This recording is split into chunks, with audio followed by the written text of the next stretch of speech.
Last week was our first playoff game, and my plaque psoriasis was so itchy under all my gear. Sometimes just thinking about scratching could take me out of the moment. And then my doctor told me I could get clearer skin with a pill called Otezla. Otezla apremilast is a prescription medicine used to treat adult patients with plaque psoriasis for whom phototherapy or systemic therapy is appropriate. Otezla can help you get clearer skin after just 4 months. Okay, ready for the next game. Talking to my doctor about a pill was a total game changer. Don't use Otezla if you're allergic to it. Get medical help right away if you have trouble breathing or swallowing, swelling of the face, lips, tongue, throat, or arms. Severe diarrhea, nausea or vomiting, depression, suicidal thoughts, or weight loss can happen. Tell your doctor if any of these occur and if you have a history of depression or suicidal thoughts. Live in the moment. Ask your doctor about Otezla. Call 1-844-4-OTEZLA or visit Otezla.com for prescribing info about cost, and more. This episode is brought to you by Progressive Insurance. Fiscally responsible, financial geniuses, monetary magicians. These are things people say about drivers who switch their car insurance to Progressive and save hundreds. Visit Progressive.com to see if you could save. Progressive Casualty Insurance Company and Affiliates. Potential savings will vary, not available in all states or situations. All episodes of A Trial by Podcast are for informational and entertainment purposes only. Much to their parents' dismay, neither host is a lawyer, journalist, or investigator. Just two people with microphones and Wi-Fi. All actions discussed are alleged, and all parties are innocent until proven guilty in a court of law. For the full legal mumbo-jumbo, check the show notes. I'm Kelsey. And I'm Emily. And this is A Trial by Podcast.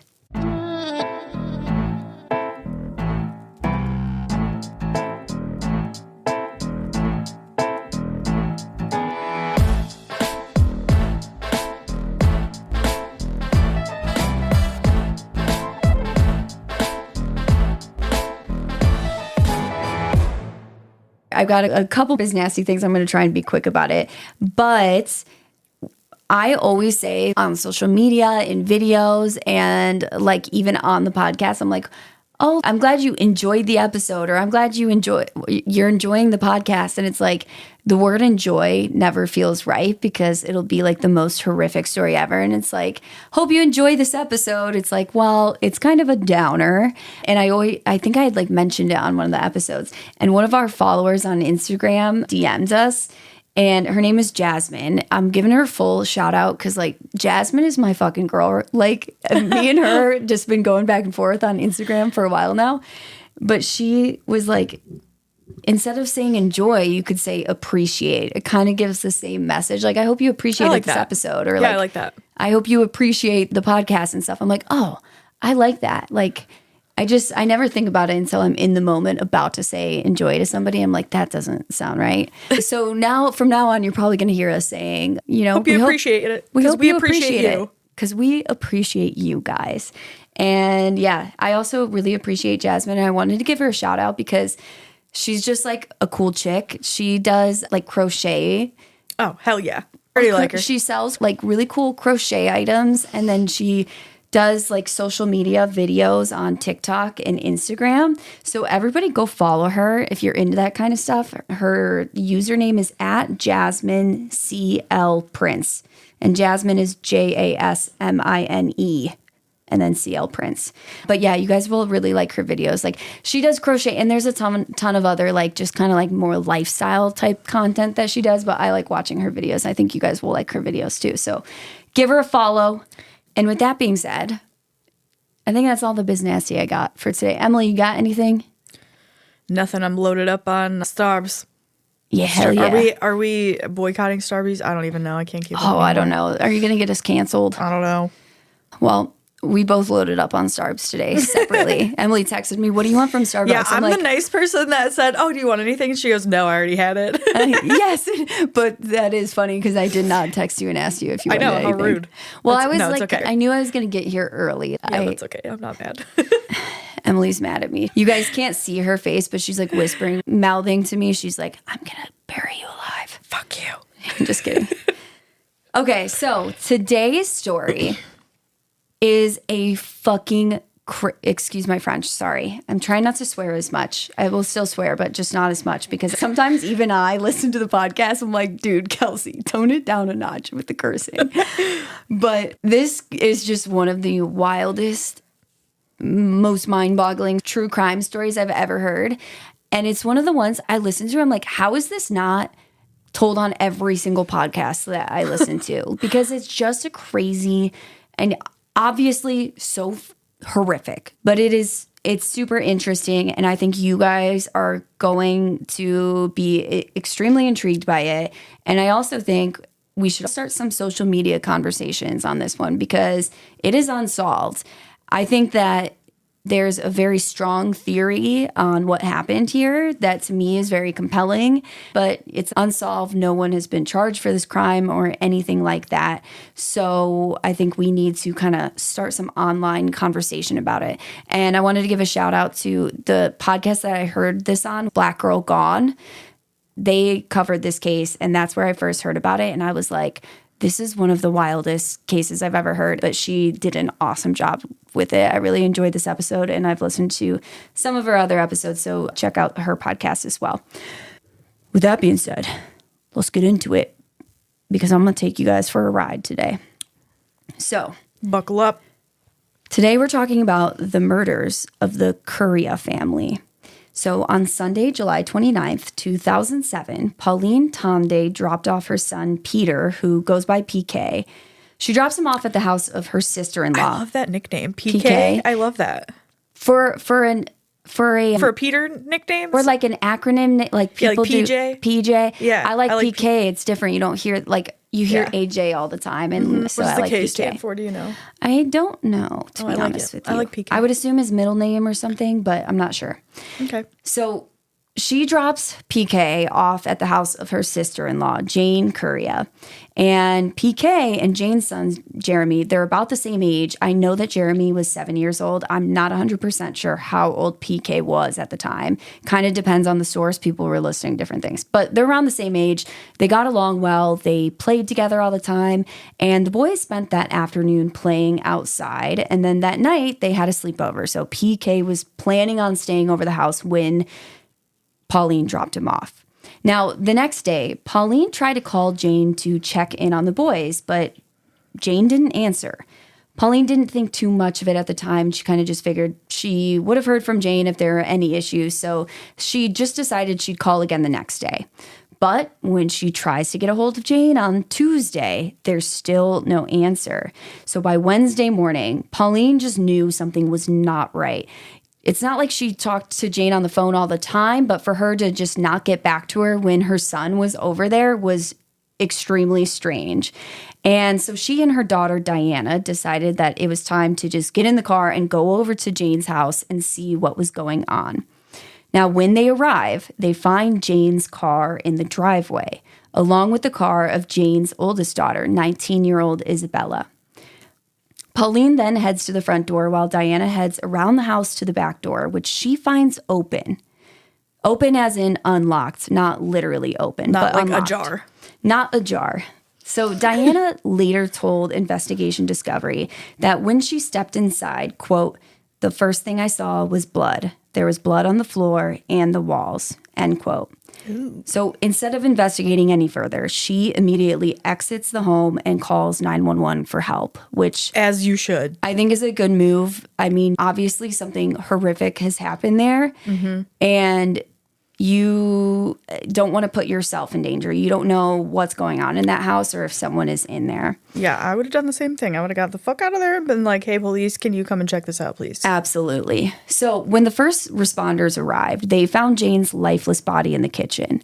Her oldest daughter, Isabella, was found near the front door, and the middle child, which was 16-year-old Annabel, was found in her bedroom, or like right outside of her bedroom, basically. Now, all three women had been viciously bludgeoned to death. Jane's son, 7-year-old Jeremy, and her nephew PK were found together in Jeremy's bed. The boys had also been violently beaten, but they were still clinging to life, and they had been for more than 30 hours. Oh my God. Jeremy and PK were, of course, rushed to the hospital. Both boys were in comas for days, but miraculously, they survived. Unfortunately, when they awoke, Jeremy said that he remembered going to bed Sunday night, but nothing after that. Now, PK told investigators that he remembered seeing a man whom he had never seen before at the house. And he said that the man was wearing a colorful patterned shirt and spoke Kikuyu.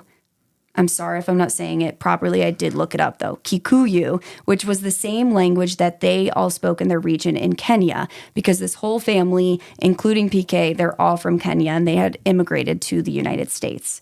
So this was someone in their community, at least. They knew that it was also a Kenyan immigrant. And other than that, though, PK didn't recognize the man, he didn't know who he was, and he couldn't remember any facial features. The only thing he remembered was that he spoke the language and this shirt that he was wearing. Now, while the boys physically went to live on relatively normal lives, evidently, none of us can really imagine the mental battle that comes with living through such a tragedy, and especially for Jeremy, who had lost his entire family that night. His mom and his 2 sisters, gone. His father had already passed away, and now his entire family was gone. The good news was the extended family, like the cousins, the aunts, the uncles, everyone was very, very close. So it sounds like he got a lot of support, which is great to hear. But I can't even imagine going through something like that. Yeah, that's insane. Now, the Kuria family had immigrated to the U.S. from Kenya in 2001, like I said, just 6 years before the attack. The main trigger for the move was reportedly the death of Jane's husband, whose name I was not able to find anywhere.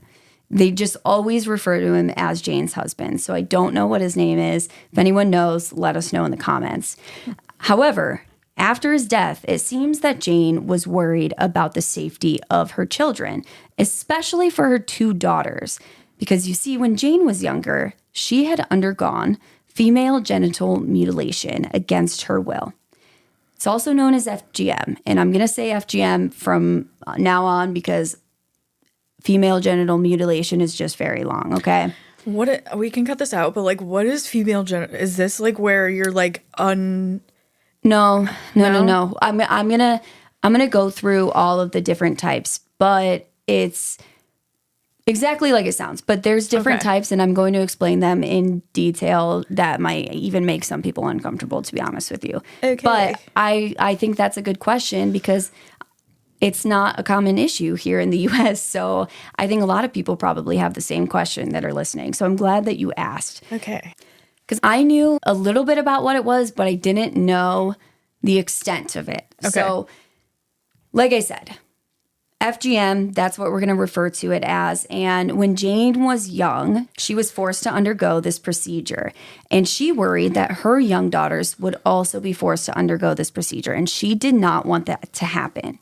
So FGM, sometimes also referred to as female circumcision, and in my opinion, that kind of minimizes the brutality of it. So I think FGM is a little bit more applicable, but it refers to the partial or total removal of external female genitalia or other injury to the female genital organs for non-medical reasons. This procedure is recognized both internationally and also by the United Nations as a human rights violation. So, according to the World Health Organization, there are 4 main types of female genital mutilation. And a warning, like I said, this is going to get pretty graphic, so just be prepared. And if you don't want to hear it, skip maybe a minute ahead because we're going to talk about 4 types. So type 1 is a clitoridectomy, which is the partial or total removal of the clitoris. Type 2 is known as an excision, the partial or total removal of the clitoris and the labia minora, with or without the removal of the labia majora. Sorry. This is a lot. It gets worse. That's crazy. And these are all non-medical related. So these are I wouldn't say willing, I guess. Right. But their guardians are doing this to them. Or is it for grown-ups or is it for... We're going to get Children. to that Okay. because it has changed over time. Okay. So type 3 is known as infibulation, which involves the narrowing of the vaginal opening by cutting and repositioning the labia minora or labia majora, sometimes with stitching. So they're trying to narrow the opening. Okay. Type 4 is basically like a category that any other mutilations to the female genitalia, which could include pricking, piercing, scraping, or cauterization, those all are included in type 4. FGM is most commonly performed on girls before they hit puberty. That's usually the goal. Okay. Now, like I said, this has changed over time a little bit, but the point is that they're doing this to children. It does happen to adults. The prevalence of them doing this to children has definitely increased a lot over time. Correction.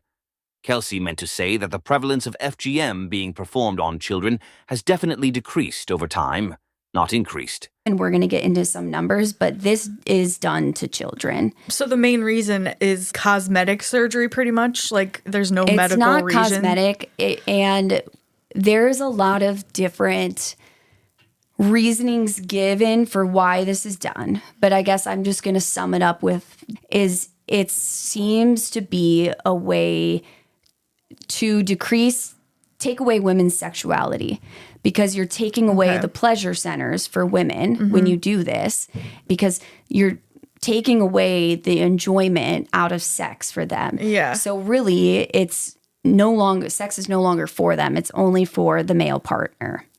So, but they do this before they can even literally have sex, pretty much.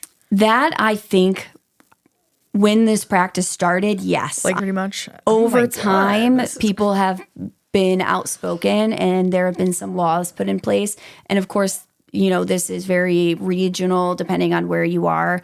But there have been laws put in place that have decreased the amount of children that this happens to. And a lot of the time it's done when women come of age legally and before they get married. But yeah, that's crazy. I've never heard of that. That's why it's so insane.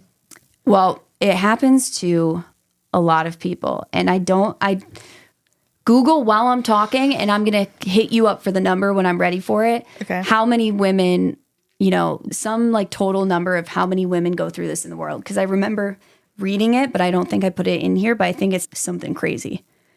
Like millions, I think.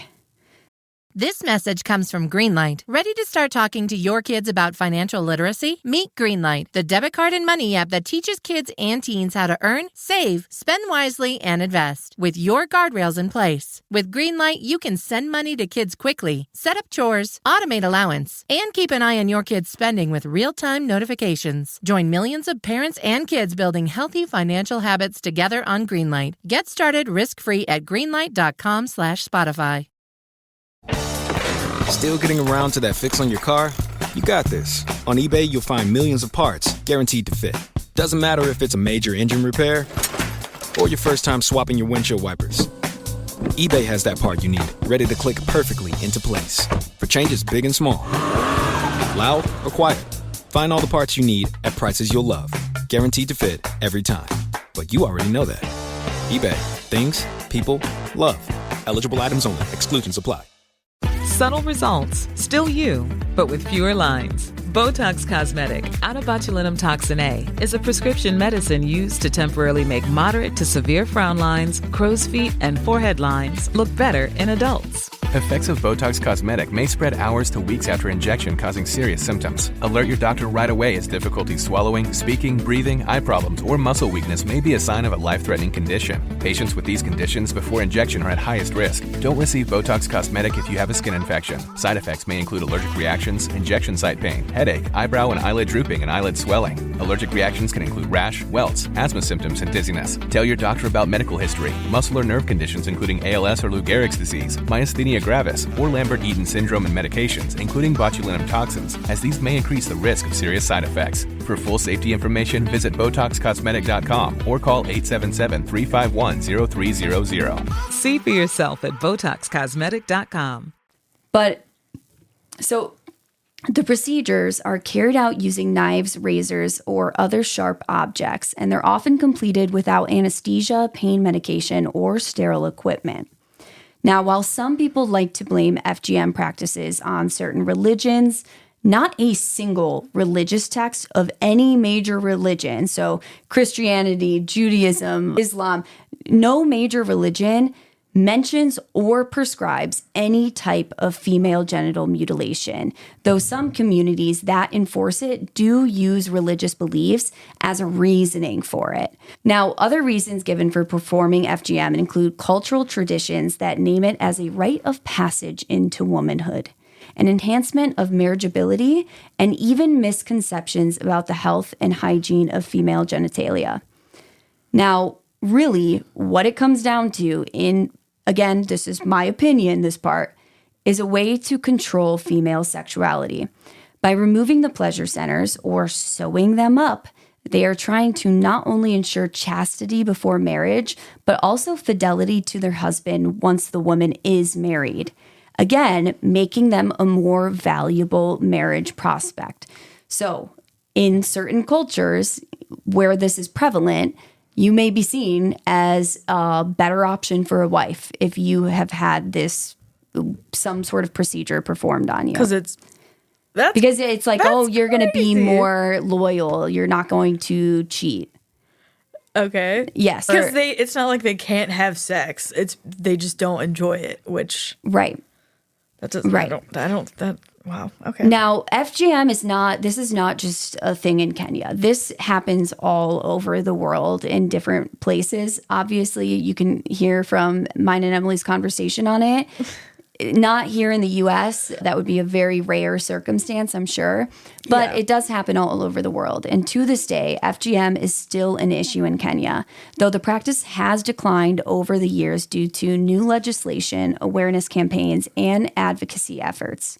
Now, in 2011, FGM was officially banned in Kenya with the Prohibition of Female Genital Mutilation Act.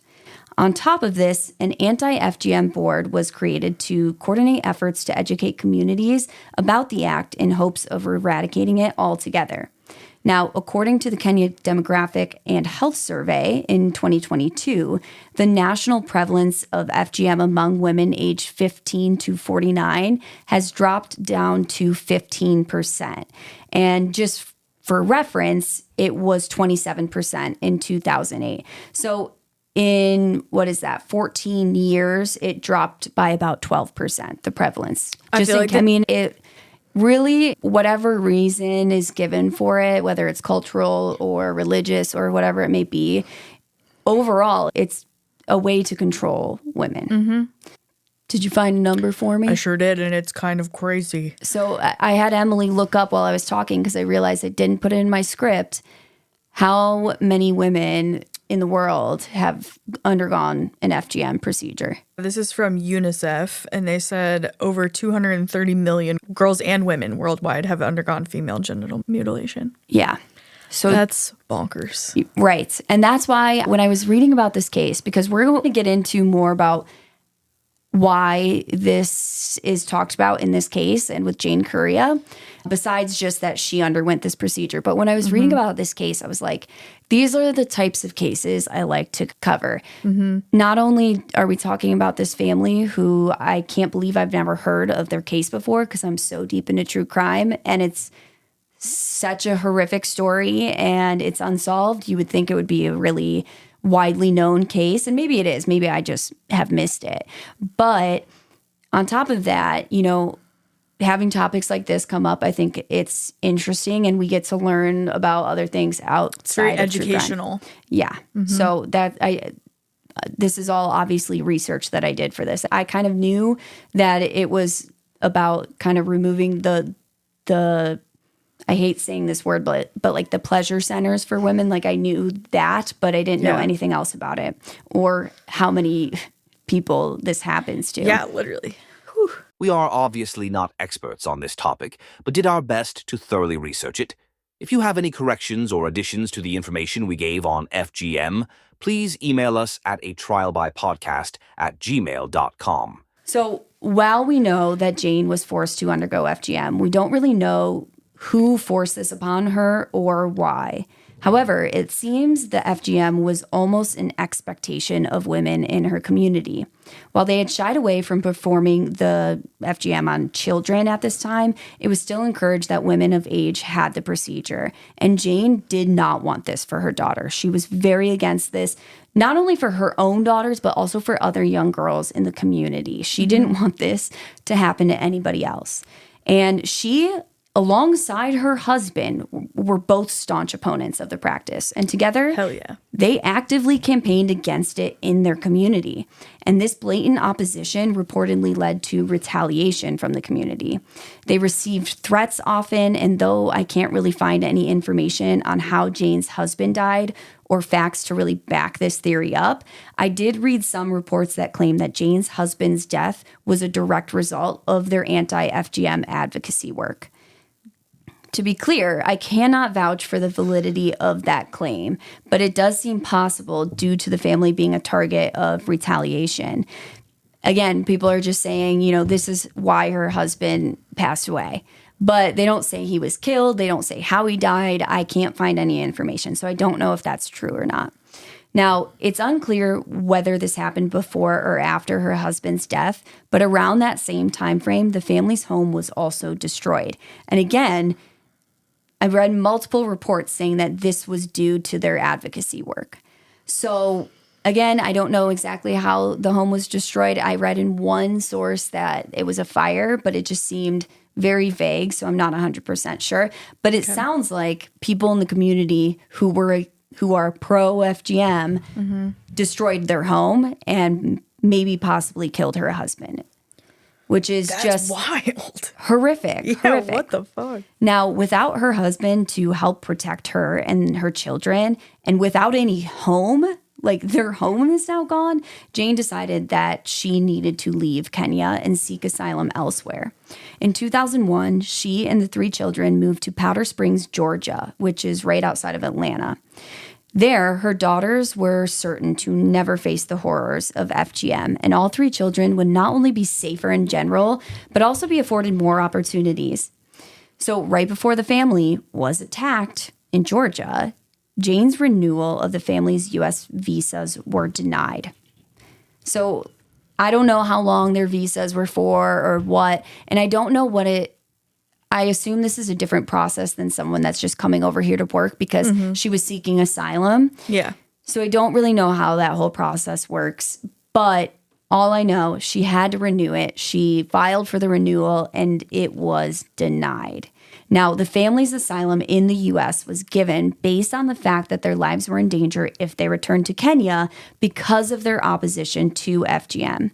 Now, apparently, someone involved in this renewal process didn't really buy this story and didn't really believe that their lives would actually be in danger. And this is what led to the rejection of the renewal. However, at the time of her death, Jane was actively working with an immigration attorney to appeal this decision. So I don't really think it's related to what happened to them, but it's just kind of an interesting thing to note after, you can hear the horrors this family has already been through before coming to the U.S. And now they're like, oh, we can't stay here anymore. So what happens? Do they get deported? They have to go back to Kenya? Or I think that, if the appeal didn't go through, they would eventually have to leave. I don't know exactly what that process is, however. But sadly, they never even got to find out how the appeal was going to go. Damn. Now, of course, Jane's feminist advocacy work and the retaliation that she and her family faced in Kenya should be taken into account when investigating who would brutally murder this beautiful family and why. It's also interesting that only the boys survived this attack, and all of the women were killed, though it's impossible to say whether this was purposeful or accidental on the killer's part. While it could be a sign that the killer only wanted to kill the women based on the extent of the boys' injuries, it seems more likely, in my opinion, that the killer accidentally left the boys alive. The boys were on the brink of death. They were brutally beaten. It wasn't he knocked them out and then he moved on to the women. It seemed like he wanted to kill everybody, and just happened that... lucky that they didn't die. Right. Now, investigators also thought it was unlikely that anyone from Kenya would travel all the way to the U.S. to attack the family in this way. So their efforts were more focused on learning about the family's life after their arrival in Georgia, like more than worrying about, oh, was this retaliation for, Jane's outspokenness in Kenya? They didn't really think that that was very likely. Mm-hmm. So after coming to the U.S., Jane was pursuing a nursing degree. And while she was in training, she worked at a local hospital and also a nursing home because Jane was like a badass, at this point, single mom taking care of 3 kids. And she was the type of woman who was going to do anything for those children. She loved, they were her entire life. Now, she was known by her coworkers as just like a sweet and happy woman, but also extremely hardworking and a great addition to their teams. They all enjoyed working with Jane. Jane's niece, Diana, who was the one who had gone in the back door and seen all of the blood, told Unsolved Mysteries that as a mom, Jane was strict, but she also knew when to like relax and let her hair down and have fun with her kids. So like those kids were They were raised right. Yeah. They had a rigid upbringing. They were hard workers as well, but they had a great family dynamic. They all just kind of had fun together and they liked spending time together, which with 2 teenage girls, I think sometimes it's hard. And like I said, Diana is the one that was like, Jane would do anything for her kids. She was just loving. She was fun. She was hardworking. And her entire goal in life was to give her kids an incredible life. Now, at the time of her death, 19-year-old Isabella, who's the oldest child, she was studying nursing at North Metro Technical College. After securing her nursing degree, she planned to pursue her PhD, hoping to one day become a pharmacist. Ooh. Which is pretty badass. Big money. Big money, badass. You gotta be smart. Mm-hmm. Shout out, we have a friend who's a pharmacist. Shout out Dr. Phil. Dr. Phil. His name's Phil, and he's a doctor since he's a pharmacist, so we call him Dr. Phil. He hates it. So shout out Dr. Phil. Now, Annabel, who was the middle child, she was a junior in high school when she died. She spent a lot of her free time, like, just participating in activities with her local church. That was kind of a lot of their social life for this family revolved around their local church and everybody from the church. Now, Jeremy was, of course, the baby of the family, and he had obviously the least amount of responsibility. So outside of school, he went to church with the family. He was part of that like really close-knit community, but he also just loved playing basketball and just playing outside with his friends. He's just like a normal little kid. Mm-hmm. Now, as you can see, all 4 members of this family were active members of their community. Like I said, a lot of their social life, it revolved around their church. I think a lot of people in their church were also from Kenya. So they had a whole community of people. Yeah, had a whole community, and they had all kind of had similar experiences, I'm sure. Now, the point of this is obviously to give you a little bit of insight on who they were as people, but also just the fact that they weren't really involved in any like nefarious activities. It's not like, the girls were just out partying and drinking or something. And it's like, well, maybe it was like the seedy group that they were hanging out with. It was just one of those things where it's like investigators were pretty perplexed on who would want to kill this family and why. Yeah. Now, with a lack of an obvious motive, investigators turned to the physical evidence in hopes that it would lead them to the killer. According to Detective John Dawes, who was the lead investigator on the case, the crime scene was, quote, one of the most vicious I had ever seen. It was completely shocking evil that a person would do that, end quote. Unfortunately, it sounds like there wasn't very much physical evidence that was going to help them.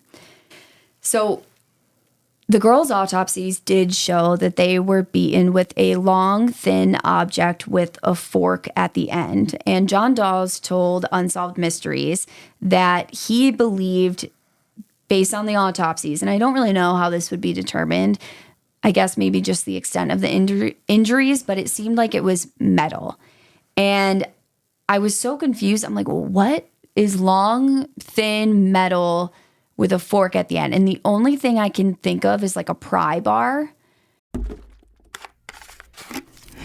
Clorox Scentiva smells like lavender.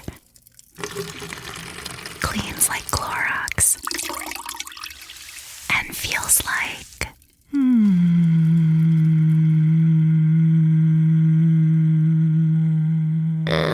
right, that could go on for a while. Experience the long-lasting freshness of Clorox Scentiva, now available in Clorox Scentiva Lavender-Scented Bleach. Use as directed. You know what I mean? What is that? What that's called? A pry bar? Yeah. That's the only With thing. like the 2 prongs at the yes, end? Yeah. because it's got like prongs at the end, and that's something that would be. What about like a skewer? Like a marshmallow skewer? Yeah, but that wouldn't be heavy enough to like, because they weren't stabbed. They were beaten with it. Okay. So yeah, they don't pry bar. That sounds. No one specifies like what they think this object could be. They just describe it, and I assume that they do that to like keep options open. But that is the only thing personally I could think of that could do heavy this type enough. of damage. So I don't know, because obviously the murder weapon was never found, and they don't know for sure what it was. Now, they also didn't find any DNA or fingerprints at the crime scene that they couldn't explain away. Like all of the fingerprints was like, it was, the next door neighbor who they hung out with, or, the cousin that was over there all the time. They that could like kind all of be stuff. explained away. Yeah. So it's not like they didn't find any of this. It's just that it all made sense why it would be in the house. Now, investigators believe that it's likely that the killer did sustain injuries and leave blood at the scene. But they said that when it's mixed with so much other blood from the victims, basically the blood from the victims overpowers it, and it just dilutes it to an amount where you would never be able to extract DNA from the killer. If 5 drops of their blood is mixed in with 30 drops of the victim's blood, you're never going to be able to DNA. Yeah. Damn, that and I sucks. guess I shouldn't say never. At this time, there's no technology that can do that. So they believed that he was injured from this, just based on the extent of what happened to these victims. And we're going to talk about it a little bit more, but Jane definitely put up a fight. They think he was hurt. So that's something important to point out, because, if you know this guy, you might remember him being hurt around this time. But they couldn't really determine whether or not he was like bleeding in the house or anything like that. Now, the physical evidence that they did have that was helpful really belonged to the victims, and it painted a picture of one of the most brutal attacks I've ever heard of. Now, based on the blood spatter evidence at the scene, authorities say it's obvious that Jane put up, like I said, one hell of a fight before she was overpowered. On top of that, there was also a lot of overkill with Jane, which, again, impossible to know for sure, but like that makes me think she was the intended target of this, and the rest were just to like cover it up or something like that.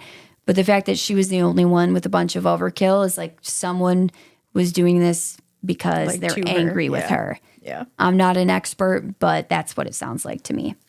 Now, Detective Dawes told Unsolved Mysteries that it was evident that Jane saw the attack coming and fought like hell to protect the children. They could tell this based on the blood spatter evidence that she was, there was a lot of her like blood on the walls. I'm sorry to be gory about it, but there's a lot of her blood on the walls, and it showed motion within the room. Yeah. Meaning it's not like the guy just went up and attacked her and she went down right then and there. However, it seemed like Isabella may have entered the room not knowing exactly what she was walking into, and she had been attacked before she even had time to realize what was going on. She had come up the stairs and was like found right by the staircase, kind of by the front door. And it just seemed like she didn't really even have time to fight back or understand what was going on. Could this have been more than one person that did this? Emily's a fucking genius. Yeah, we're going to get there. Yes. Oh, shit. Yeah, I think so. Detective Dawes thinks so. I think it's possible as one person, but I think it's extremely unlikely, and I'm going to explain why. Yeah. But yeah, good. I'm very impressed right now. Thanks. Because I definitely did not catch on to that when I was reading, like at this point. I'm just like, it just sounds like there was too much. That's like if he's going at the mom and the daughter walks up, if he had to stop with the mom and go attack the daughter, then the mom would have attacked him. Well, if the mom put up a fight, you would Yeah. assume that a lot of noise is being made. So how would people be walking in and just be like blindsided? And Some of the children were like in their bedroom still. So like, how did they not wake up unless they attacked all the kids first? But then where was Jane? You know what I mean? Mm-hmm. There's more to it too with the evidence that we're going to go over pretty soon here. Okay. But yeah, great catch. That's a very, very interesting point and an important question when it comes down to some of the evidence that police think can solve this case. Damn. So Isabella, she's found near the front door. She walks in. It seems like she was attacked and taken down before she even had time to realize what was going on.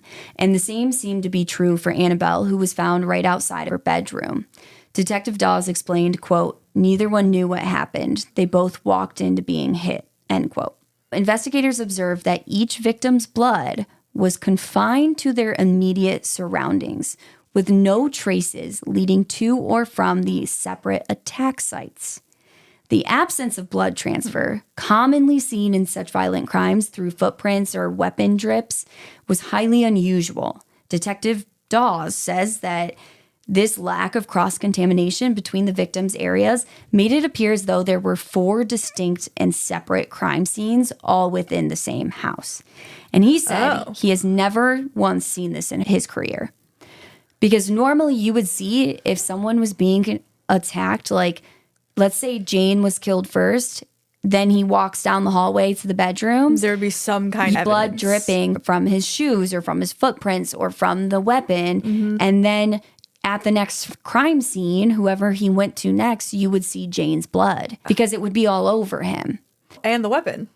But they didn't see that. Now, it's possible there was small amounts. Again, you know, same thing goes with what I was saying about the attacker's blood, like being diluted when there's a lot of the victim's blood. Same thing goes. So if there's like a little bit on the weapon and you're not going to find that in the pools of blood from the next victim, but you would see it like in drops on the floor, like things like that. So he immediately found this odd when those results came back and they realized that it almost seemed like 4 separate attacks. Yeah, like, so there was like an attacker for each person? That's what I don't know, but this is why he thinks that. He just is skeptical that a single perpetrator could manage to assault 5 individuals in 4 different locations without alerting or waking the others. Because the boys were still in bed. Mm-hmm. Annabelle, yes, she had just come out of her bedroom, but like, again, if he attacked Jane first and she's screaming and yelling and putting up a fight, that's going to wake up the rest of the house. Right. Yeah. And it's like there's no way he could have gotten to Annabelle's bedroom the moment she walked out if she woke up to Jane yelling. So he thinks that it is most likely more than one individual, at least 2. Okay. But, you know, he can't say that for certain. And it's possible it could be 15. Who knows? Yeah. Unlikely that's 15. I'm being facetious there. But, like, the point is we don't know how many people it could be. I don't know specifically that they think it's 4 people, like 1 for each victim. Mm-hmm. But he definitely thinks that the way that the crime scene was, he does not think it's likely that it was just one person. Okay. Which is interesting because I almost feel like it makes it a little bit more difficult to investigate in one way, because the fact that there's overkill with Jane, I'm like, maybe it's a boyfriend or something romantic. And again, they weren't really involved in anything like nefarious or whatever. You would think it's like a jealous rage. Yeah. But it's like, well, if it was more than one person, they had to come there together to do that. You know what I mean? I can't imagine that it's like, I don't know. It's just, to me, it sounds weird. Like it was like a hit on the entire family. That's an interesting thought that I hadn't thunk of. You didn't think that's of that? An interesting thought that I had not thought of, but that sounded weird, so I went with thunk and I regret it. But yeah, I didn't think of that possibility, but that's interesting because we're going to get to some more evidence a little bit. It might be the next sentence. It might be the next page. Who knows? I don't. We'll get there. Even though I wrote it, but it's coming in the near future. Yeah. So again, he's just like, how could there not be blood transfers between the scenes? And how could one person, how are the boys still in their bed? How was, how were the two girls kind of like attacked off guard, but then Jane put up this huge fight? Unless Jane was attacked last, but you would kind of assume that because she was in the kitchen, how could she be attacked last? Yeah. I don't know. It's just interesting. Yeah. Now, without much physical evidence to lead them to their perpetrator, the investigators listened in as family and friends came to visit the boys in the hospital. Of course, they had the officers there to guard the boys in case whoever did this was going to come back and try and finish the job. But they also asked those officers to listen in to what people were talking about in case it could enlighten them on anything that was going on in the family's life that may have led to this or may give them a hint about who did this. But kind of as expected, they didn't really learn anything. No one was like, I bet it was that crazy boyfriend she had, or I bet it was, like the FedEx man or something like. Right. It just was like every conversation that was had in those hospital rooms just kind of focused on the state of the boys and who would do this and the fear that maybe the killer would come after them next. So investigators needed to figure out when the murders occurred because, again, Pauline had dropped PK off at the house Sunday afternoon.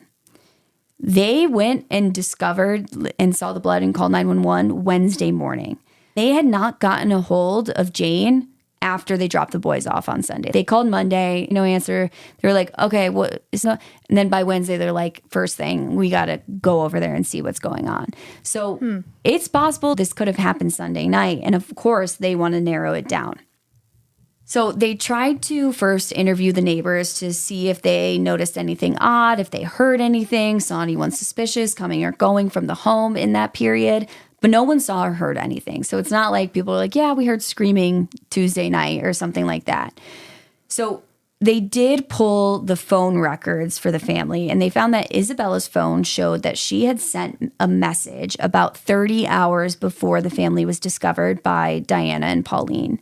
So this, along with the state of the bodies and, decomposition, those things, it led investigators to believe that the murders must have occurred that evening. So it would be sometime between midnight and 3 a.m. on the evening of July 31st. Because she sent this message and they believe that it was her who sent this message and she was alive. Now, I found this a little odd because Pauline had already been trying to get in touch with Jane before then and wasn't able to get a hold of her. Because this would have been, the 31st would have been Monday night.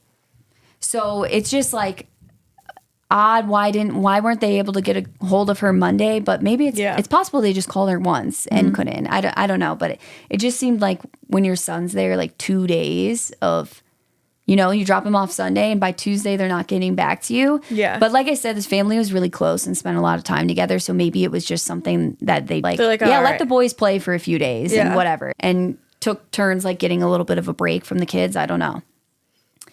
Now, there were no signs of forced entry in the home, but the back door was found unlocked, leading investigators to believe that this person was likely let into the home willingly by someone in the family, most likely Jane, and then left out the back door after the killings.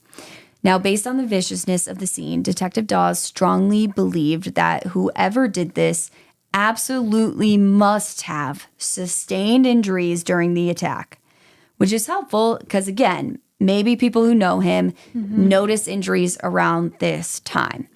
However, if anyone has ever connected those dots, they have never come forward about it. Now, there is a suspect in this case. I'm going to explain who he is. So if anyone is listening that knows this suspect, which I'm sure is probably not the case, but if you are, I want you to think about if this guy had some weird injuries around this time and why you've never brought it up to police. But anyway, so a few days after the murders, police found, someone else found and called the police, but a blood-soaked hand towel was found in a ditch near the home. And when I say blood-soaked, I mean completely soaked through with blood. Like, it wasn't just a little bit of blood on this towel. Like, it was they were injured. Like a big, massive volume of blood in this thing, okay? It was a lot.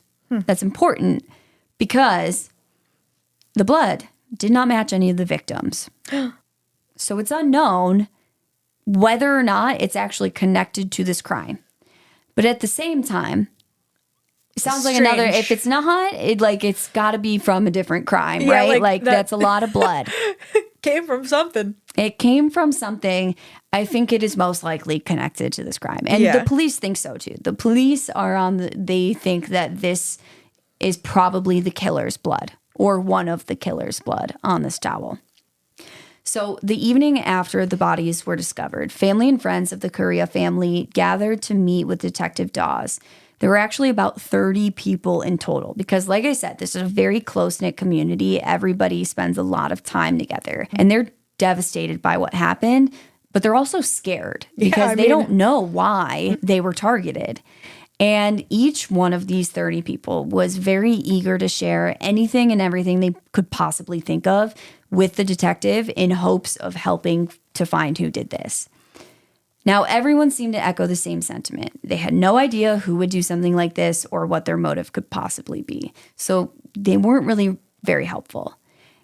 And when I say everyone seemed to echo the same sentiment, I should say, and I do this every time, everyone except for one person, who was a man who approached Detective Dawes and told him, I really think you need to look into the Mungiki. Now, the Mungiki is a clandestine organization in Kenya, predominantly compromising individuals from the Kikuyu ethnic group, which is the largest ethnic group in Kenya. Now, established in the late 1980s, the group initially functioned as a self-defense force for Kikuyu farmers during land disputes. Mungiki advocates for a resurgence of traditional Kikuyu customs and a rejection of Western influences, including Christianity. Their practices have controversially included the promotion of female genital mutilation and other traditional rites. Over time, the Mungiki transitioned into a criminal syndicate involved in various illicit activities. They had been implicated in extortion schemes, demanding protection fees from residents and businesses, and they've exerted control over the matatu, which is like the public minibus industry, so it's some form of public transportation. And they often engaged in violent enforcement tactics. So like the Kenyan mob, pretty much. It sounds like it's organized crime. Yeah. It sounds like the mafia. It sounds like the mob, that kind of stuff. But it's also a little bit different in a way. And I think that any type of organized crime is going to be different based on where it occurs. But there's also on top of this, like making money and crime and all of that, like I said, they're really trying to reject Western values and instill traditional values. So there's also not only a little bit of a religious and cultural aspect to what they do, but also a political one as well. Okay. Now, the group's methods have included acts of extreme violence, such as beheadings, particularly targeting those who resist their demands. And in response to escalating violence, the Kenyan government officially banned Mungiki in 2002. Despite this prohibition, however, the group has continued to operate covertly, leading to ongoing confrontations with law enforcement agencies. Now, with all that being said, the Mungiki are not known to just fly to other continents simply to kill people who spoke out against FGM 6 years after they left Kenya. Damn, they'd be 10 times scarier though if they did. Yeah, but it's like Jane, was she outspoken about FGM? Yes. But was she this leader that was holding speeches with thousands of women? No. Was she a threat to their... I don't think so. I mean, I could be wrong about that, but from what I read, I don't think so. I don't think they were going to fly to the U.S. I was going to say that, and she wasn't even there anymore. And it had been 6 years. It's not like she just got to the U.S. and 6 months later this happened. It was 6 years. Now... The Mungiki's main goal is to maintain control over the religious, cultural, and economic systems, basically for their personal gain.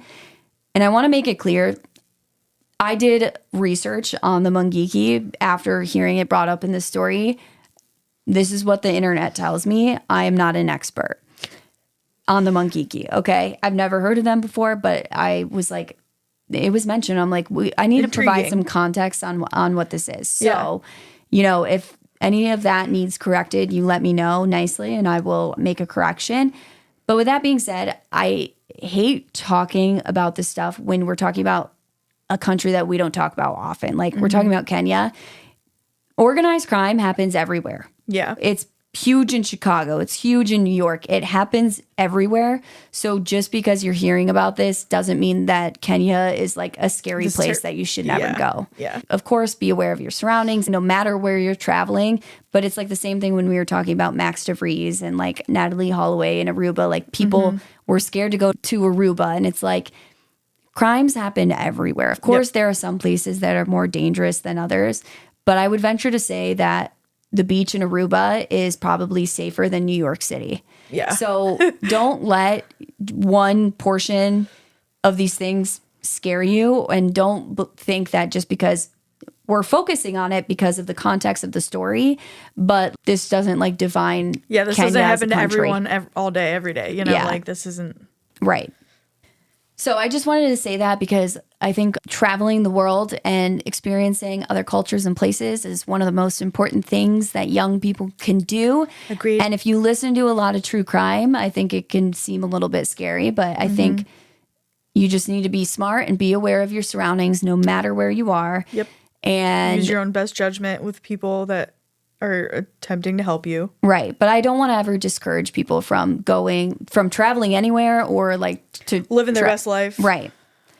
So again, my whole point with this Mungiki, I wanted to talk a little bit about what it was, because this guy goes up to Detective Dawes. He's like, hey, I don't really know much, but I think the Mungiki did this. And I was like, we need a little bit of context. And yes, we talked a lot about FGM and Jane's outspokenness against it. But like, I just don't think she was really causing that many problems for the Mungiki, especially not 6 years after leaving Kenya from the United States. Like, I just it sounds like they have bigger problems to worry about than her and her family. Yes, bigger problems that are easier to solve because they're a lot closer. Like. And also, it's not just me, by the way. Like, Detective Dawes also thought this made no sense. Once he learned about the Mungiki, he was like... So does he just think this guy's like a conspiracy theorist? Well, it was really more that he was like, why are you trying to steer me in this direction that really probably doesn't make sense to anybody? It wasn't just Dawes' like, I have this gut feeling. It was like, no, this theory just doesn't make sense. Yeah. It doesn't make sense. And so this man, who I'm going to call Bob because I don't know his real name and I'm not creative, so we're going to call him Bob. He's like, why are you trying to steer me in this direction that makes no sense? So it really just made Detective Dawes look at Bob in a suspicious manner. He's like, that's sus, sir. Why are you just throwing that at me? Why are you trying to, it's like, you know, you throw a dynamite stick. You're like, go look over there while you're like exploding an atomic bomb. You know what I mean? Stealing $3 million. Right. So Bob actually knew the Kuria family through church, but the two families eventually began to spend time together socially as well. Bob had 2 young sons whom Annabel would sometimes babysit, and he often helped Jane around the house with handiwork and, just fixing things up, mowing the lawn, stuff like that, which I'm sure as a single mother of 3, Jane really appreciated. Now, Bob was also from Kenya, and he had been living in the U.S. for a few years at this point. He was married, but he and his wife worked opposite shifts.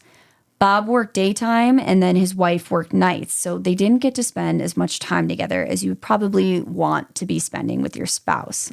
And this caused another issue for Bob, because when he was asked about where he was the night of the murders, he told them that he was just at home sleeping. However, his wife was working that evening, and 2 sleeping children don't really do much to solidify an alibi. So from Detective Dawes' opinion, he's like, you have no alibi, pretty much. I'll add it to my list I think of you sus. could have done this and your children are sleeping at home. And I didn't even read explicitly that the children were at the home. They just said that he was home and his wife was working. But I just assume that if the wife is working, they must be at the house. Kids, But it's possible that maybe they were sleeping over a friend's house or a family member's house. I don't know for sure. But to Dawes, he's like, you have no alibi, bruh. Ooh. So Dawes interviews this man 4 different times, but he continuously denies having any involvement in the murders. He even gave samples of his DNA, his hair, and his fingerprints. Okay. Now, his DNA was tested against the blood from the hand towel that was found in the ditch near the home, but it didn't match, which is interesting. But again, possible that there were multiple. Now, where this gets really interesting about Bob, Billy Bob over here, Bobby. Big ol' Bob. After reviewing Jane's phone records, Dawes was more convinced than ever that Bob must know more than he was saying. Uh-oh. Because Dawes had pulled 30 days of her phone records, and every single day, there were about 10 to 12 phone calls made per day between Bob and Jane. Like calling each other back and forth. Yeah, see, that's a lot. Because, like, I wouldn't even say I call my significant others in relationships 10 to 12 times a day. So, your significant others, plural. When I had significant others. Emily's just got 3 Hashtag boyfriends. single life. But yeah, here's my question. And I guess just a little reminder before I ask my question. Bob is married. Uh-huh. How would you feel about your husband talking on the phone with this woman 10 to 12 times per day? I'd be asking ChatGPT if that means that my husband is in a friends with benefits relationship with somebody else. You know what I'd be doing? I'd be pulling a Wendy Adelson Irish goodbye. He comes home to the divorce papers on the bed. Kid's gone. Yeah, like that is for this man to argue that nothing romantic 10 to 12. and he ends up arguing nothing romantic is going on. It's like, I don't want to even know what you were talking about. don't play with me. Yeah, what were you talking about 10 to 12 times then, Bob? Right. There is one other kind of like alternative theory to this, but I think there was something wrong. That's just they were my canoodling. Allegedly, because I don't know. I'm just Even if giving they you my weren't perspective. physically canoodling, they were vocally canoodling. Yeah, maybe it was just like an emotional They were having cheating. Yeah. And this is every day for that whole 30-day period that he pulled from the phone For records. a full month, 10 to 12. I want to know Yes. how many times. That's like 300 Well, not times for the a day. full. No, what? Or 300 times a month. Yeah, yes. But it doesn't go for the full month because after the night of the murders, there were 0 calls. Oh, no. Oh. He did not try to call her one time. And remember, the bodies were not found for at least like about 30 hours. So a full day went by and they had been talking on the phone every single day, 10 to 12 times a day. Bob, you were wondering what happened to your 10 to 12 phone calls? You're not like, you didn't even try to call her? Yeah, not one time, sir? And the phone calls between them were like, both of them were making some of the calls. It's not like Jane was calling him 10 to 12 times a day. They were going back and forth. And then the night of the murders happens. And the next day, he doesn't try to call her once. But and obviously, Jane doesn't call him. He doesn't think that's weird, but he said, you guys should check out the Mungikis. Yes. He's like, but go look over there. Go look over there. Weird. Yeah, I don't like that. Bob, what are you doing? Bob, don't fucking bullshit Bobby, me. we gotta talk. That just makes me so irate. I'm like, you are so stupid. But I'm glad you are because it makes it so obvious. In my opinion, I'm not accusing anyone of anything. I don't know anything, but it just makes something obvious to me. Yeah. I'm not going to say what it is, but it makes it obvious to me. If you don't know, then I don't know. Now, Dawes asked Bob why he did not call Jane after the 31st, to which he responded, wait, and this is good. I didn't even realize this when we were just doing that a second ago. Guess what his response was? I don't know. How did I fucking know he was going to say that? Dude. How did I know? I don't know. He's like, I don't know. You forget?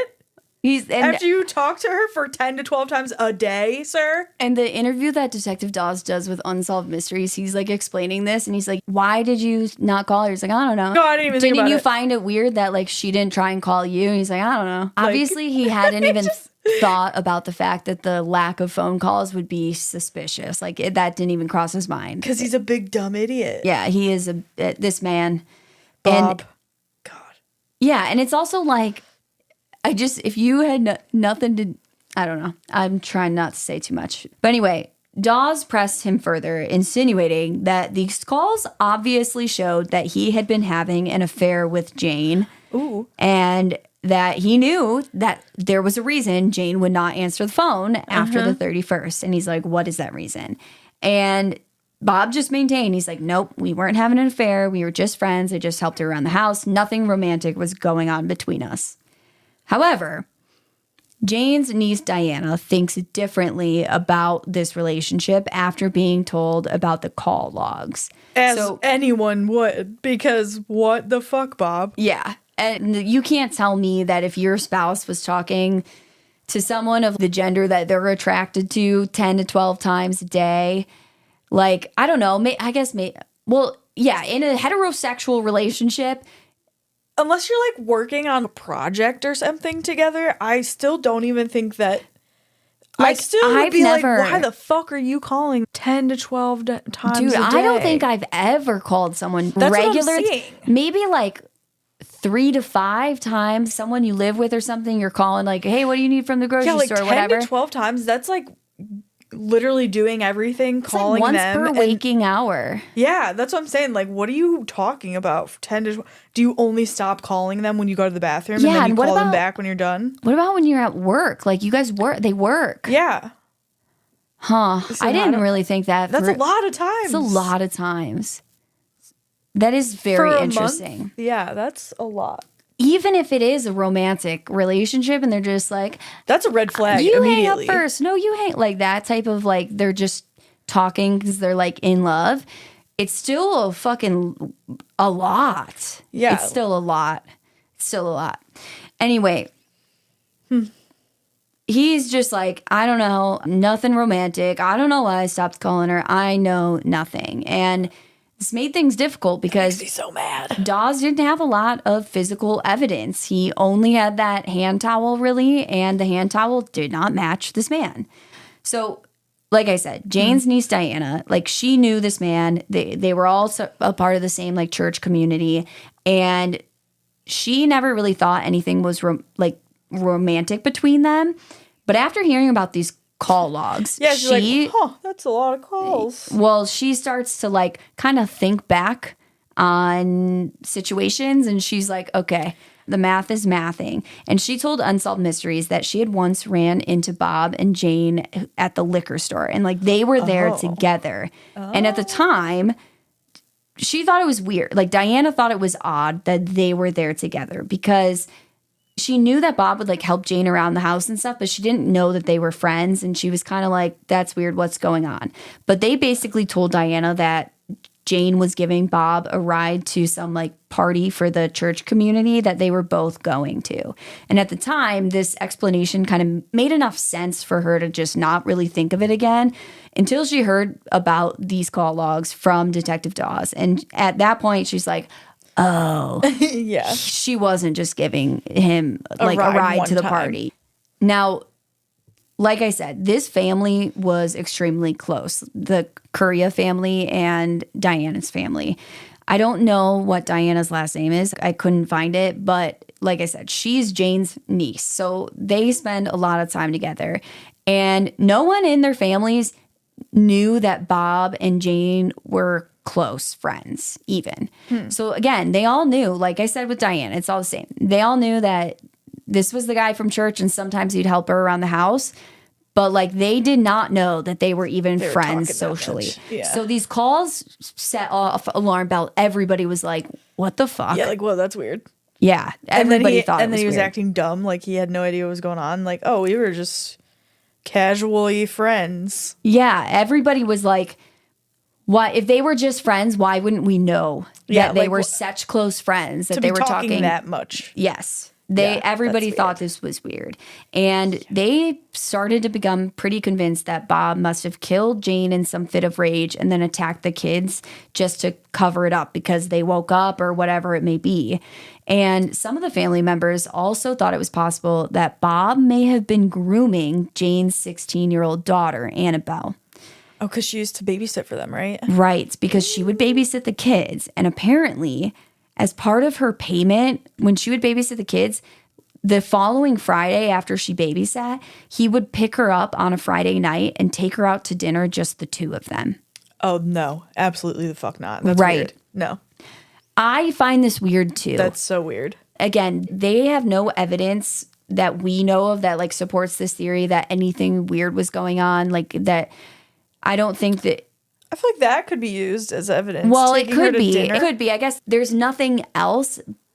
This is what I think is weird about it. I could see, like, if you were kind of strapped on cash and you're having a teenager help you, it's like, I could see you making them dinner because it's like a nice thing and you're like, this is kind of like part of your payment and stuff. But if you're going out to dinner, why, like, you're still paying money. So why wouldn't you just pay her that money? Like, what do you mean as part of the payment? Or even like if she's hungry and you're like, oh, we can, like, I am too. Like, I didn't eat today. Like, let's go grab a bite. Why would you go and sit down? Like, go to McDonald's, go through a drive-through or something, go grab food, and then be on your way. Weird, because to answer your question, it wouldn't be the same night she was babysitting. Like that's he even would more like weird. she would babysit, and then the follow. They said Friday nights. I don't know why it was Friday nights, but like he would just go pick her up from the house and take her out to dinner. Yeah, that's so fucking weird. And I don't know if I think Jane knew about this. It's not like it was behind her back or anything, but I just felt like you got so many red flags, my dude. Like, this is getting out of hand. yeah, I think so too. I don't like it. Was he injured? Does he have any scratches on him? Not that I've found. But no one else, there also wasn't anyone saying that he had no injuries. But he did talk to Detective Dawes like the night after the murders. That's when he came up to Detective Dawes at like that family gathering. And he was like, hey. You should look into the Mungiki. Right. So you kind of think, but also it's like, was he wearing long sleeves and stuff? I don't know. Was he trying to cover it up? Or? Who knows? And it's weird behavior, Bob. Yeah, it's just odd. Now, on top of all of this, it also comes out, and I don't know how, but it comes out, and Detective Dawes talks about this, so I think it's legit, that Jane had lent this man a large sum of money about a year before the murders. They don't know exactly how large, but from what I've read, it sounds like tens of thousands of dollars. Not like $5,000, like tens of thousands of dollars. Well, I don't know that for certain. If that was the case, that could explain the lot of phone calls a day, because I'd be calling him every day. Well, what I was saying is there's a possible... Where's my money? Yeah. Yeah. Now, he apparently sent this money back to his father in Kenya. And from what we know, he had never paid Jane back for it. And from all accounts, Jane was not the type of person to just let that go. Like, she would have been, like, exactly... calling him 10 to 12 times a day. What's that? Like, bitch better have my money. Yeah. Yeah, literally. So it is possible, like I said, that the phone calls, maybe they didn't have anything to do with a romantic relationship. Like, maybe this was all about money. I kind of think it's both. Yeah, because then that would explain why he's like, I don't know. I don't know why I stopped talking to her. Couldn't tell you. And also, it's just like, why would you loan this random man from your church a bunch of money? Like, yeah, not like a lot of money. Like, that's not like, oh, can I borrow $500? It's not like Jane's just rolling in dough. Like, she works 2 jobs. Where would she get this money from is my question. Because, she got a lot of kids. That's expensive. That's a great question, because everybody was confused about that. Like, people were very confused. People close to her, like the family members, were confused about Jane's finances.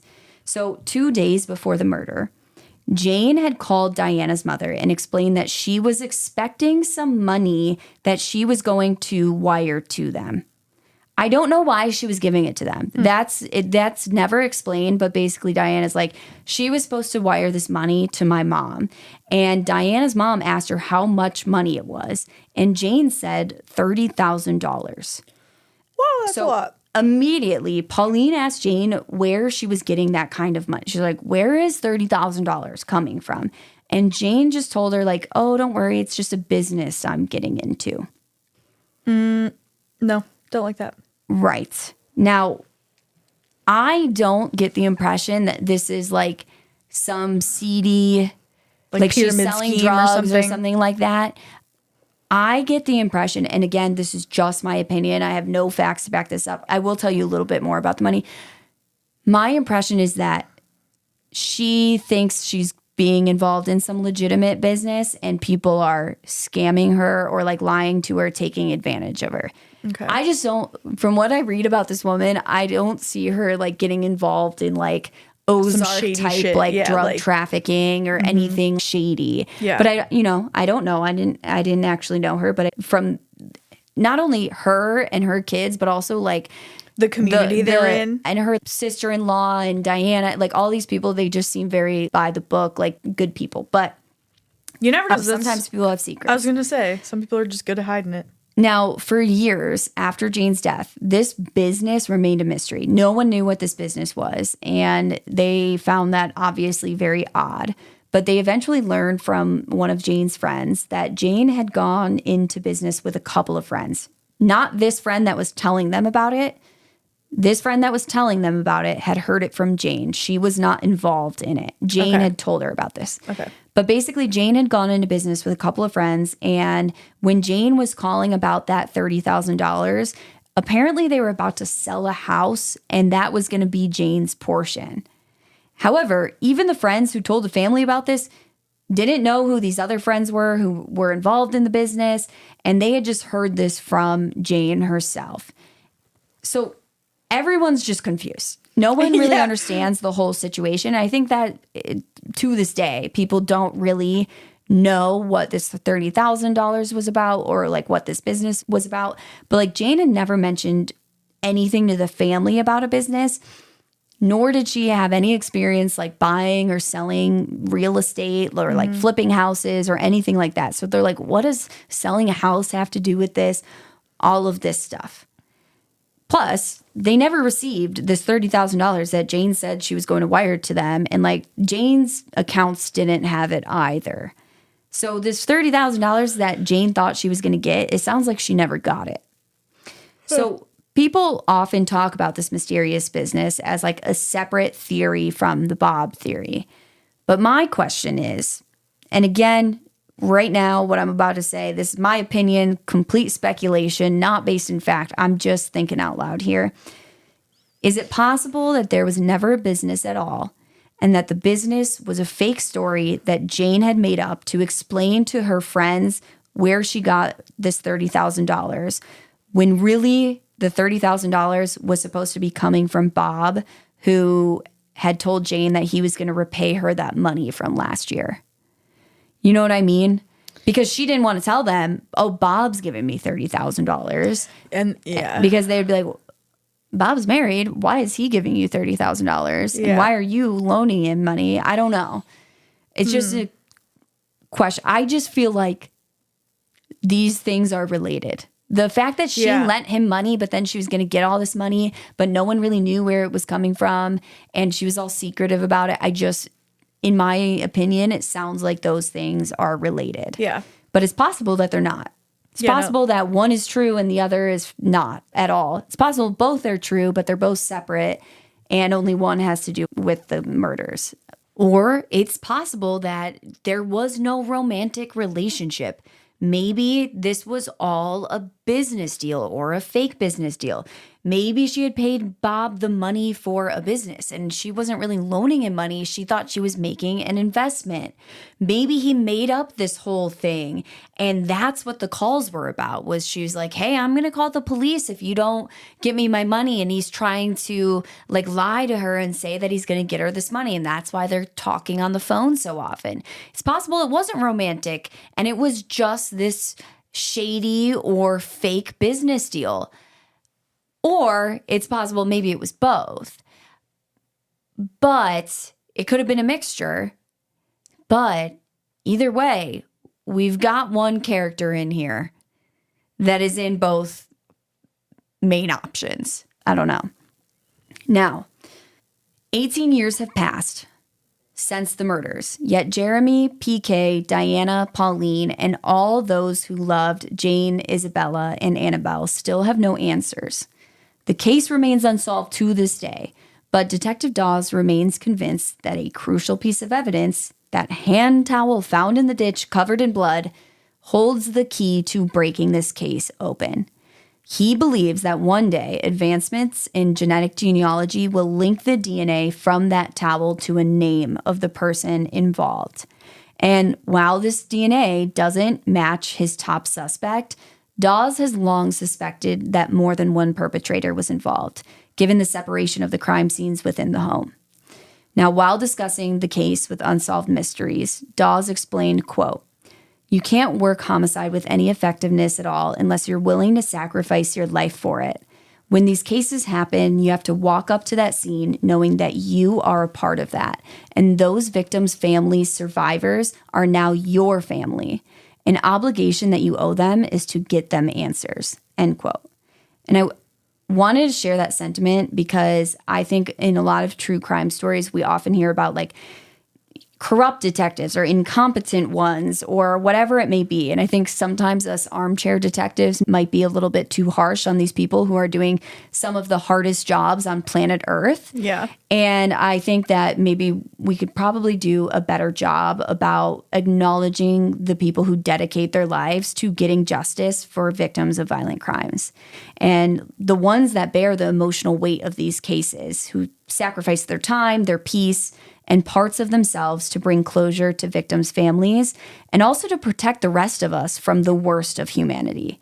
So to those officers, including Detective Dawes, who remain unwavering in their pursuit of the truth, I want to extend a big ol' thank you.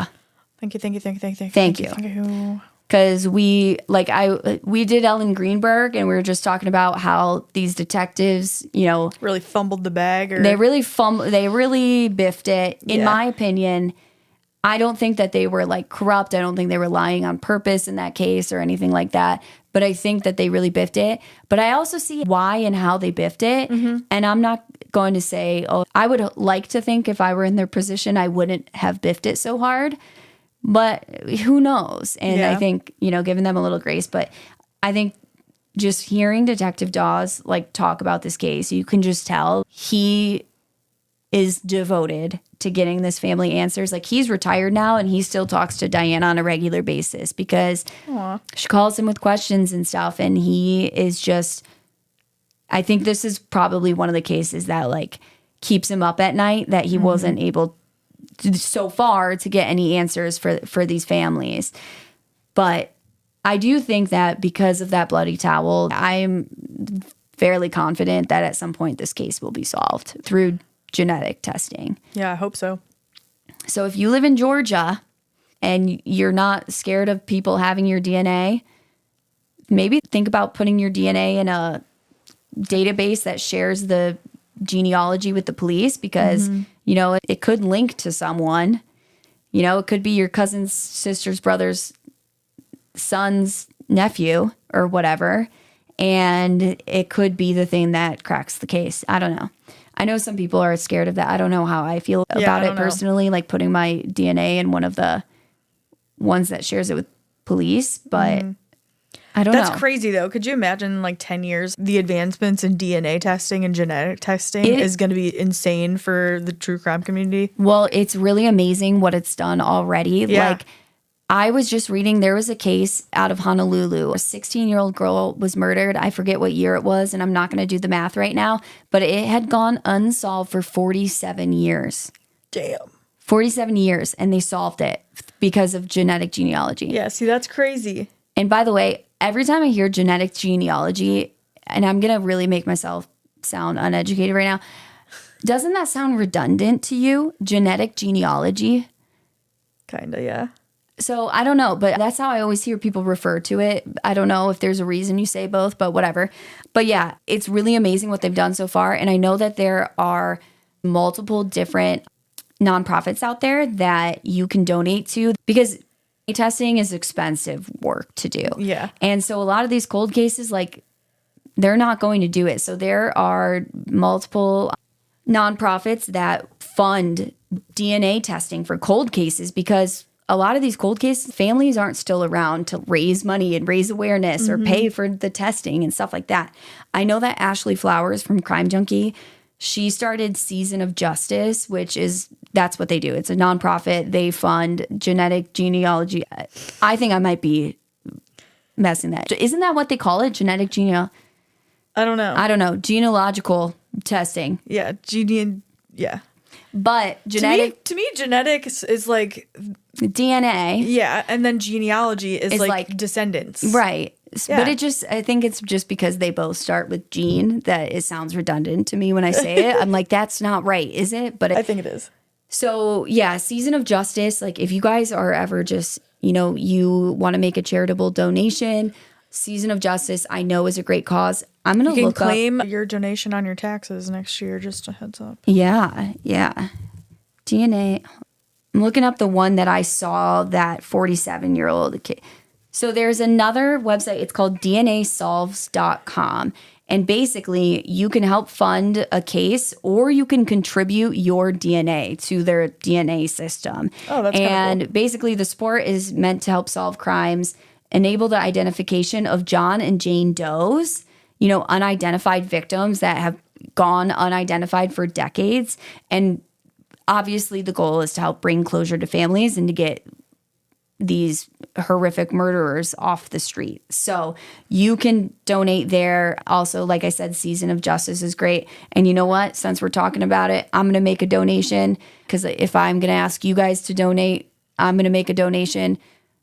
Keep in mind, because sometimes these donations are public, even though we have a podcast, we don't make any, it's not like we we're popping spend off. the money that we make putting it back into the podcast. So we're not making a $5,000 donation. One day when we can, because we will be able to one We'll day. get there, yeah. We'll be making $5,000 donations to a charity, but really at this point, when we're making a donation, it is coming out of our personal money. So I just don't want people to be like, wow, these assholes with their podcast donated $50. And it's like, well, yeah, we have a podcast, but really our income is our day jobs. So if you want to change that, tell all your friends about it. But yeah. So yeah, that is the case for today. I just thought that was one of the most intriguing, twisty-turny cases I've ever heard. And I could not believe that I had never heard of it before. Yeah, that's kind of crazy. But I know that the female genital mutilation, all of the details just kind of right off the top of the episode was probably a lot, especially for men because they tend to squirm when you say tampon. But I think it's an important subject that people don't talk enough about because it's a major issue. Well, yeah, obviously, 230 million women in the world. Never even heard about it. Yeah, so I just felt like opportunity for me to learn something new. I just dive down rabbit holes when I'm researching. Spread the knowledge, the more you know. Yeah. So I hope that if you guys felt like that was a little bit too much information, let me know. And maybe next time I come across something like that, I can do little more, make it more of a summary than details. But I don't know. I'm a rabbit hole person. I just feel like I want to know everything. Yeah, deep dive. Yeah. So I don't know. But thanks for joining us today, everybody. If you are enjoying the podcast, give us a 5-star rating wherever you're listening.